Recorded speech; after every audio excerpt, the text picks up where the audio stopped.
Okay. 3. Okay. Alexia went to the hallway.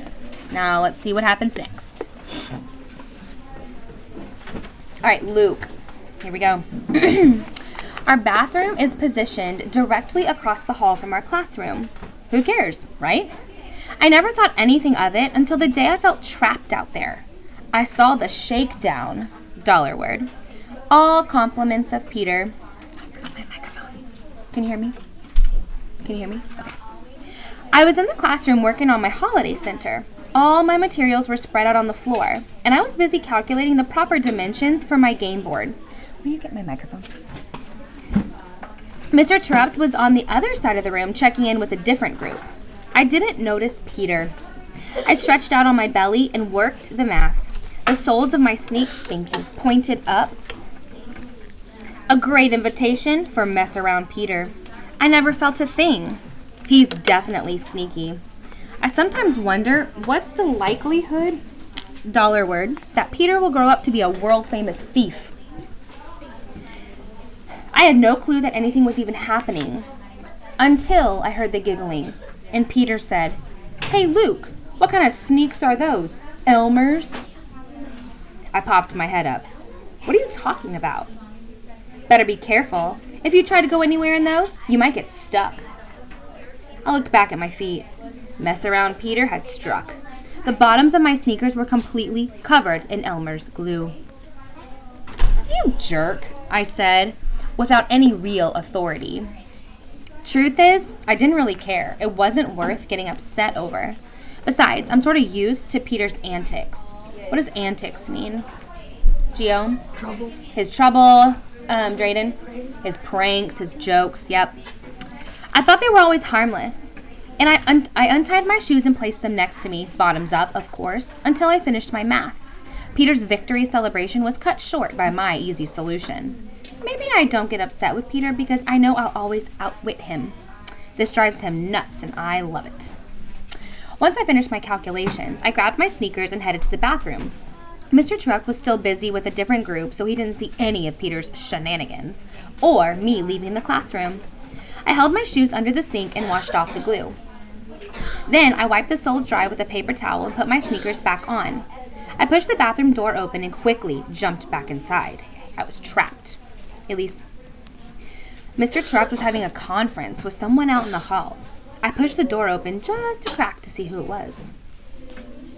"You've done it your way," he said. Mr. Terupt had his back to me. He was leaning forward, talking to the person against the wall. "Now you'll do it my way." He straightened up and folded his arms. He meant business. And that was when I saw who it was. Black and purple streaks covered her cheeks, a combination of her makeup and tears. Alexia, crying. I had never seen or heard of Alexia crying before. "I like you, Lexi. I want some of your classmates to like you too. I'm trying to help. I want you to be friendlier, $word. I will not tolerate your meanness anymore." Wow, was this really going to work? If you cannot be still, then you need to leave. "Go into the bathroom and wash your face. Come back when you're ready. Is there anything you want to say before I go back in?" Alexia stormed past Mr. Terupt without even looking at him and without saying a word. Mr. Terupt let out a big sigh and shook his head. Then he walked back into the classroom. I wonder what he was thinking. I decided not to say anything about my sneakers. It didn't seem important. Mr. Terupt had more serious matters on his plate, like discipline, $word. I waited a few minutes before following Mr. Terupt into the classroom. I didn't want it to seem obvious that I had been eavesdropping, but I was eager to tell somebody about what I had just seen. That's why I think I walked into the classroom a little rushed, and I wasn't really paying attention. Even if I had been, it probably would have happened. I had barely walked through the door before I stepped in a puddle of water.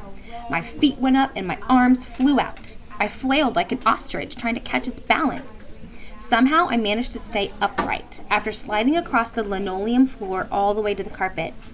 Mr. Terupt was having a serious conversation with Jessica, Danielle, Jeffrey, and Anna. So he didn't see any of this. but Peter, Ben, Nick, and some of the other guys rolled around in hysterics, laughing so hard. I knew what they had done, or should I say what Peter had done.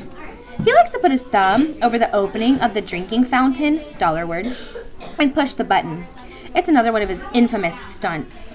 This one makes the water shoot all the way to the door. That was how the puddle miraculously appeared on the floor. Whether Peter meant to have the water on the floor, or if it just ended up there after he sprayed someone else, I don't know. Either way, it doesn't matter. I didn't have time to do anything about it, because someone else came through the door just after me. She must have been making her rounds, going from class to class, just to visit for a few minutes. Today was her unlucky day. Mrs. Williams, the principal, took one step into our classroom and hit the water. I felt sorry for her. She was wearing a navy blue suit, a jacket and skirt, with high heels. She wasn't able to keep her balance. Her foot shot way out to the side as soon as it touched the puddle. I thought she was going to do a split, but then her other foot touched the water and slid forward. Mrs. Williams fell backwards with her arms grabbing the empty air. She landed smack on her back right in the water, with her legs stuck up in the air. That's when I saw my principal's underwear. I couldn't believe it. I knew I shouldn't keep staring, but I couldn't look away. We all gawked, like I can't believe this is happening, at her multicolored flower underwear. And that's not the best of it, or the worst of it, if you're Mrs. Williams. Her underwear was discombobulated. In other words, she had a wedgie. It was unbelievable. I'll never forget it as long as I live. I swear it. It was the day I saw my principal's underwear and more. Mr. Terupt rushed over to help her. The rest of us fought to keep from laughing. It was our principal after all. Even Peter wasn't snickering. He actually looked nervous. Mrs. Williams, are you okay? Mr. Terupt said, helping her to her feet. Peter, get some towels to wipe this water up. Why did he pick Peter? Because he knew that Peter's antics led to the water being on the floor. I'm sure it was his way of letting Peter know that he knew. I'm okay, Mrs. Williams said, brushing herself off and smoothing out her clothes. Sorry for the interruption. She turned and left. How embarrassing. As soon as the door closed behind her, the laughter and the whispers started. Clearly, this cannot happen again, Mr. Terupt said. We're lucky Mrs. Williams didn't get hurt, or that someone else didn't either. I expect we won't have water pooled on the floor like that again. Mr. Terupt looked directly at Peter after saying this. Yep, he knew. He shook his head and then walked over to his desk. I thought for sure that this event would be unequaled, $word, by any other the rest of the year. Little did I know that something much bigger was coming our way. Foreshadowing. Okay.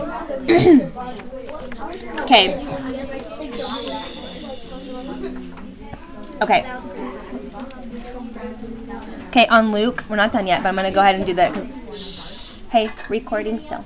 All right, Luke, witness to Lexi and Mr. T in hallway.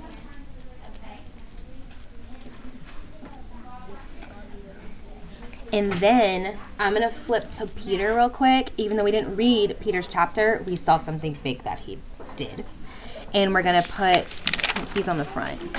And we're going to put, for Peter, we're going to say, Mrs. Williams slipped on water. And I'll put in the parentheses that word antics. That's a good word. Antics.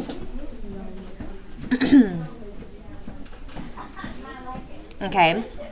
Now we're going to read Alexia. So we're going to get her perspective. Hey. Now we get to know what happened. Antics. Miss Williams slipped. Okay. Here we go. Okay, hey, refocus. All right, Alexia.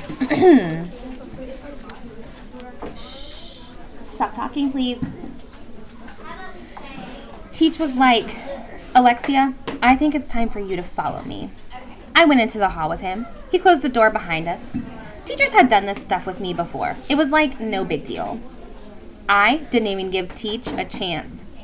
They're being so mean to me, I blurted out. They won't let me do anything.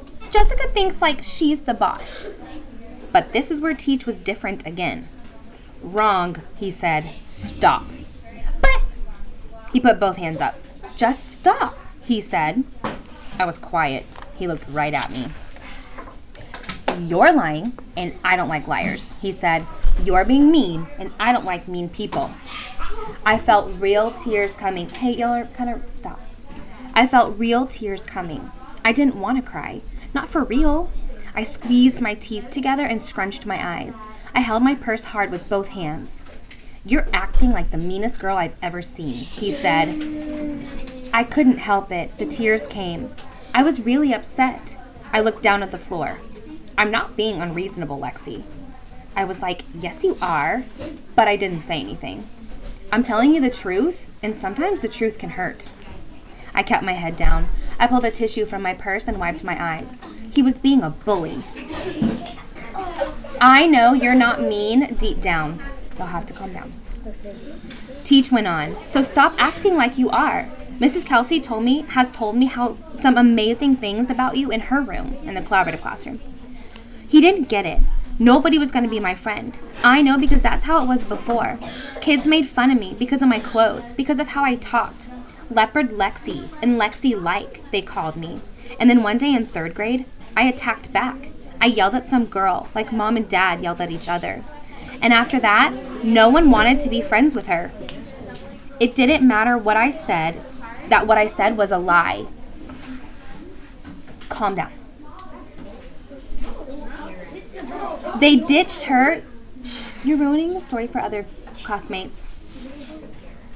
I'm going to start over because it's very distracting when I'm reading. Kids made fun of me because of my clothes, because of how I talked. Leopard Lexi and Lexi-like, they called me. And then one day in 3rd grade, I attacked back. I yelled at some girl, like Mom and Dad yelled at each other. And after that, no one wanted to be friends with her. It didn't matter that what I said was a lie. They ditched her and became my friends instead. Just like that, I became the leader. All of a sudden, I was getting all kinds of attention, unlike at home. Mom was around, but usually too upset over Dad, because he was never around, to worry about me. And then last year, she hit her limit and threw Dad out of the house. Mom told me then, Alexia, don't let people push you around like your father did to us. You take charge and fight back. So there's no way I'm going back to being nice. Nobody's going to make fun of me again. I don't remember anything else Mr. Terupt said. I was too mad to listen. I hate you, Mr. Terupt.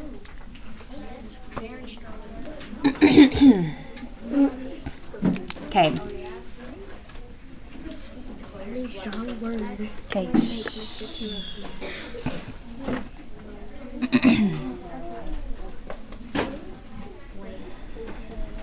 What can we write?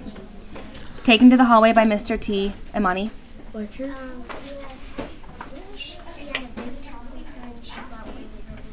Mm-hmm. Has a very serious talk. He puts her in her place.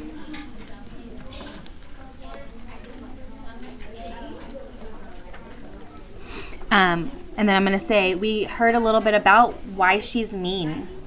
Guys, and right there when you were like, like right at the end when I was trying to get your attention to be serious, she doesn't have a happy home life. Did you pick that up when you were being kind of dramatic?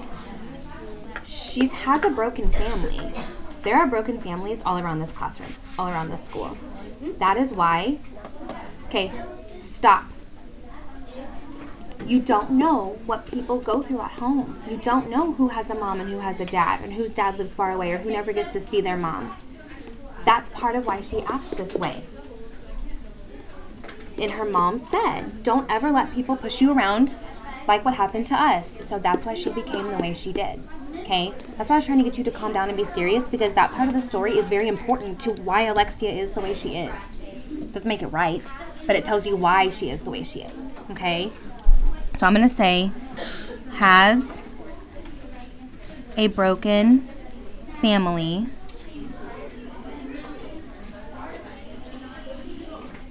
acts out. Okay.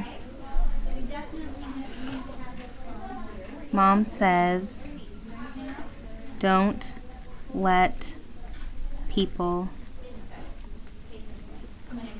push you around. That is called words of the wiser if we're doing, signposts here. Words of the wiser.